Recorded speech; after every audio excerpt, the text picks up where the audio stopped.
Hey, welcome to the Renaissance Woodworker. This is my shop update for June 9th, 2017. And last week I had a live broadcast and I talked specifically about resawing. If you missed it, it's certainly available here on my channel, but I also want to bring up the fact that I pulled out another one of the hand tool school lessons from the vault. This was entirely on resawing. It's a 3-part video that talks about a lesson on resawing and using specifically a frame saw. Then I also walk through actually building a frame saw, sharpening a blade, tuning it up, getting it running nice and straight and true. That lesson is now available for sale on the Hand Tool School page. Just look under the nav bar for lessons and you'll find that entire lesson. It's available for $27. So if you're interested in that and have been kind of eyeballing it but didn't really want to spring for the entire semester 4, I pulled that out and now it's available individually. Now, I got some comments about the sawing I was doing a couple weeks ago on how I'm using my saw bench, and I wanted to bring out a key point. One comment in particular talked about how he thought I was using my saw bench wrong, and I remember thinking at the time that, well, I didn't know there was a wrong way to use a saw bench, but the more I thought about it, I use my saw bench in a very specific way now, and that comes out of years of teaching people how to rip cut on a saw bench and my own experimentation with rip cutting, and I've come to a way that I don't really hear anybody talk about before that yields perfectly vertical cuts, square cuts, and it allows a rip saw to work at the most optimal presentation angle for the fastest, most efficient cut. So let me show you the technique I use for ripping boards now using my saw bench. I built this saw bench more than 7 years ago. It was an applied project for semester 1 of the hand tool school, specifically the sawing fundamental lesson. And I designed it so the entire bench could be built using nothing but saw cuts, specifically the 3 basic saw cuts that we talked about in the lesson. So there's nothing glamorous about it. There's certainly a lot more involved, more sexy saw bench designs out there. And frankly, this was never designed to last as long as it has, but it's done a great job. Now, I designed this ripping notch down the middle with the idea that you would get really great support while still being able to make cuts right down the center of the bench. In theory, this works fine, but honestly, for a wider board, it doesn't make a lot of sense. And when you work down the center notch, you end up kind of crowding your body. And more often than not, your cut ends up going off plumb because your arm has to navigate around the body. I found that it's best to actually saw off the far side of the bench, because now I've got plenty of room for my body laterally here, and my arm can stay out of the way of my saw cut. And that's how I've taught sawing for many, many years now. Where I do like to use the ripping notch is with narrow stock. I can't really hang it off the edge of the bench because I don't have any place to grip it. So moving it over the center notch means that I can get full support on either side of the cut as I'm ripping. But even then, a lot of times I'll find that using that central ripping notch can kind of crunch up my body, and it's not exactly conducive to the proper body mechanics.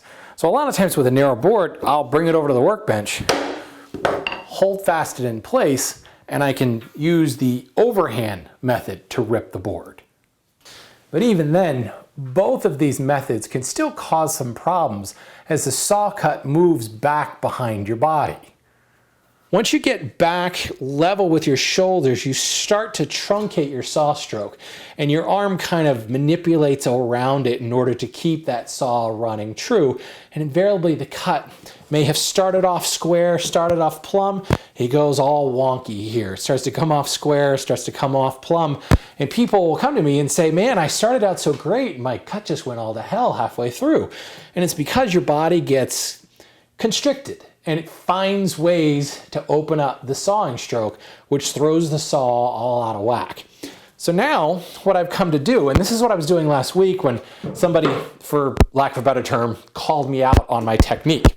I was making a cut and I was just working kind of out in front of the bench. And I kept moving the board further and further out to the point where I was finishing up the cut and the board was extended way out in front here.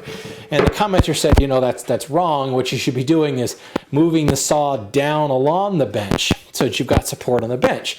Well, I find that definitely doesn't work. The further back you move, the more your weight rocks back. And inevitably that causes body mechanics issues, which, first of all, it lowers the presentation angle of the saw. A rip saw cuts best at about 60 degrees. You drop it down to 45, it really slows down. You drop it down to 30 and it's terrible. It doesn't do efficient work at all. And that's what happens as you move further and further back, that angle drops. Or what happens is your body gets in the way, and again, your elbow starts meandering out to the side and it throws the cut off plumb. So in order to keep the cut vertical, ultimately, you need to keep your weight forward and kind of over top of the saw. And that's why I continue to stay kind of perched right on the front of my saw bench. Well, that gets to be a little bit awkward. Watch, we'll just make this cut here.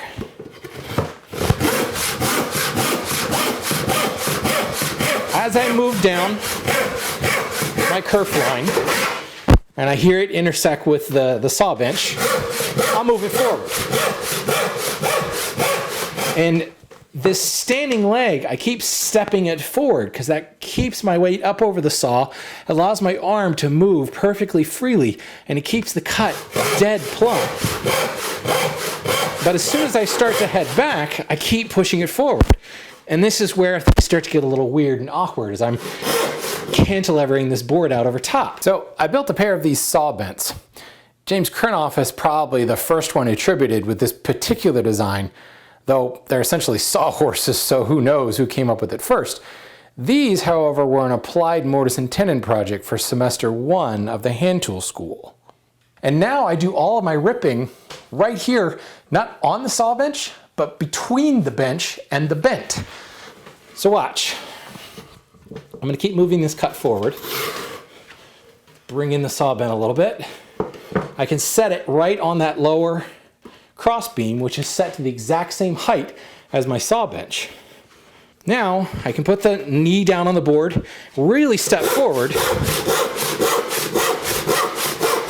getting a perfectly plumb cut, but I'm also presenting the saw at that perfect 60-degree angle.